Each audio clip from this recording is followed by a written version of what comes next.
নমস্কাৰ, মই নজমুল হক পোষণ অভিযান লখিমপুৰ ইউটিউব চেনেললৈ সকলোকে স্বাগতম জনাইছোঁ। এই ভিডিঅ'টোৰ জৰিয়তে ICDS কেজৰ যি 10টা মডিউল আছে তাৰে মাহেকীয়া অগ্ৰগতিৰ খতিয়ানৰ তালিকা বা MPR লিষ্ট নামৰ যিটো মডিউল আছে তাৰ প্ৰয়োগ সম্বন্ধে আলোচনা কৰিম। মই মডিউলটোলৈ বা কম কেয়াৰ এপ্লিকেশ্যনটোলৈ পোনে যোৱাৰ আগতে মই আপোনালোকক কৈ ল'ব বিচাৰিম যে ইয়াত আচলতে কি পাব, ইয়াত আছে কি।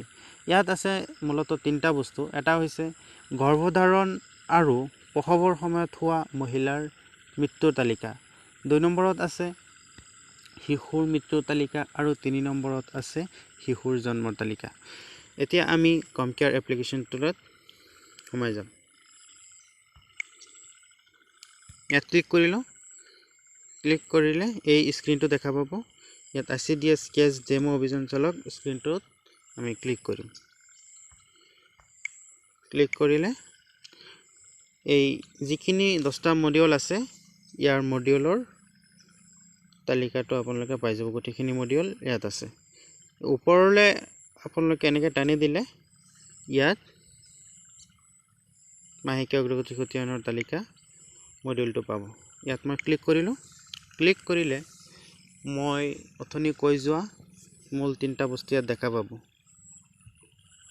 গৰ্ভধাৰণ আৰু প্ৰসৱৰ সময়ত হোৱা মহিলাৰ মৃত্যুৰ তালিকা। ইয়াত গোটেইখিনি বস্তু শ্ব' কৰা নাই, সেইখিনিয়ে আছে। তাৰপিছত আছে শিশুৰ মৃত্যুৰ তালিকা আৰু শিশুৰ জন্মৰ তালিকা। আৰু এতিয়া এইখিনি বস্তুৰ আপোনালোকে ইয়াত পাব আৰু এইখিনিত কি তথ্য সোমাই আছে সেইবোৰহে দেখা পাব ইয়াত ক্লিক কৰিলে। মই প্ৰথমতে 1 নম্বৰটোত ক্লিক কৰিছোঁ।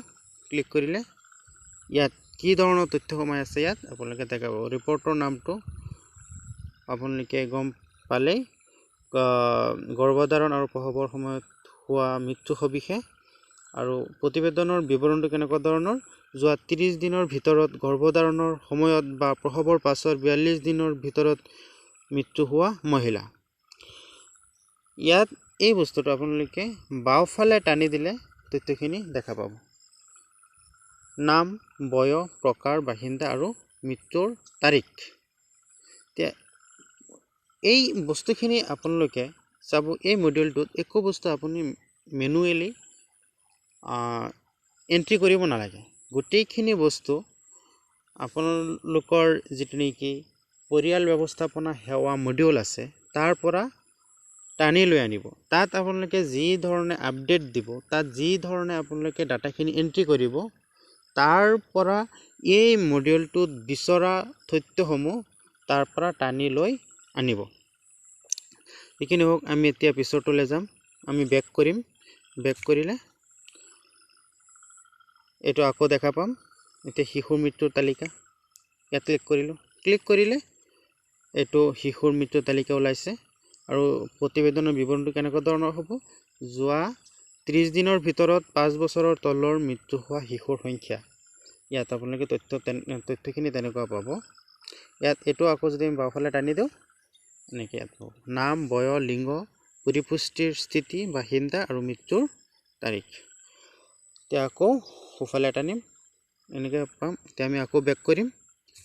বেক কৰিলে এইটো পাম। এতিয়া শিশুৰ জন্মৰ তালিকা, এইটো শিশুৰ জন্মৰ ক্ষেত্ৰত হ'ব। এতিয়া 30 দিনৰ ভিতৰত জন্ম হোৱা শিশুৰ সংখ্যা, ইয়াত তথ্যখিনি পাব। নাম, জন্মৰ ওজন, তাৰপিছত লিংগ, জন্মৰ তাৰিখ আৰু বাসিন্দা। আকৌ আমি সোঁফালে টানি নিম, এইটো পাম। এতিয়া আকৌ বেক কৰিম। এতিয়া আপোনালোকে এইখিনি বস্তু ইয়াত পাব। ইয়াত আপোনালোকে এটা কথা লক্ষ্য কৰিছে, প্ৰতিটোতে একোটা চিম্বল দিছে। প্ৰথমটোত ধৰক 2BI, 2BII আৰু 2CI। এইখিনি বিশেষ কিবা বস্তু নহয়। এইখিনি বুজি পাবলৈ এক ধৰণৰ চিম্বল দিয়া হয়। সেই চিম্বলখিনি আপোনালোকে মনত ৰাখিবলৈ চেষ্টা কৰিব। এতিয়া মই ইয়াত এটা কথা ক্লিয়াৰ কৰি দিব বিচাৰিছোঁ। ইয়াত আপোনালোকে চাইছে বা মই কৈছোঁৱে মাহেকীয়া অগ্ৰগতিৰ খতিয়ানৰ তালিকা বা এম্পিয়াৰ লিষ্ট। তো এম্পিয়াৰ বুলি কোৱাৰ লগে লগে আপোনালোকে এইটো বুজি পায় মন্থলি প্ৰগ্ৰেছ ৰিপৰ্ট। তো ইমান দিনে আপোনালোকে এম্পিয়াৰৰ বিষয়ে যি শিকিলে, AWCৰ যিখিনি ডাটা আপোনালোকৰ থাকে, যিটো আপোনালোকৰ যি 11খন ৰেজিষ্টাৰ থাকে, তাত আপোনালোকৰ এম্পিয়াৰৰ কাৰণে এক ধৰণৰ ৰেজিষ্টাৰ থাকে। তাত আপোনালোকে কি কৰে,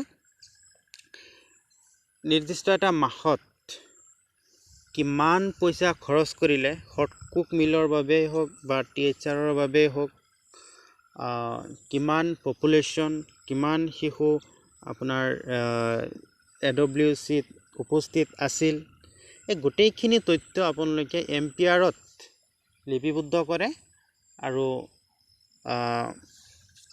ডিষ্ট্ৰিক্ট অফিচত বা প্ৰগ্ৰেম অফিচত আপোনালোকে সেইখিনি পঠায়। এতিয়া আপোনালোকে ক'ব পাৰে ইয়াততো আমি সেইখিনি বস্তু নাপালোঁ, ইয়াত সেইখিনি বস্তু আমি নাপালোঁ, তেতিয়াহ'লে সেই এম্পিয়াৰৰ আগতে যিখিনি বস্তু পাইছিলোঁ সেইখিনি বস্তু ক'ত পাম? মই ইতিমধ্যে বেক কৰিলোৱে, আপোনালোকে বেক কৰি দিব। বেক কৰি দিলে আকৌ এই স্ক্ৰীনটো দেখা পাব।